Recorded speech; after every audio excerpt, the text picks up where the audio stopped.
The affair of istighfar and seeking forgiveness from Allah Azza wa Jal is from the main characteristics and makeup of the Muslim.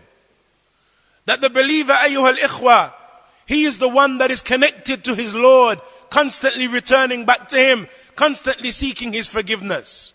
Because wallahi ikhwan, we are destroyed without that. Allah Azza wa Jal has encouraged us with that throughout his kitab. Allah subhanahu wa ta'ala has made mention of the affair of the prophets and the messengers likewise. That was from their characteristics. That they were from those who made the istighfar of Allah subhanahu wa ta'ala. Similarly, ikhwan, from the affairs of, or the issues related to the benefits of istighfar, is that Allah Azza wa Jal has praised Ahlul Istiqfaar.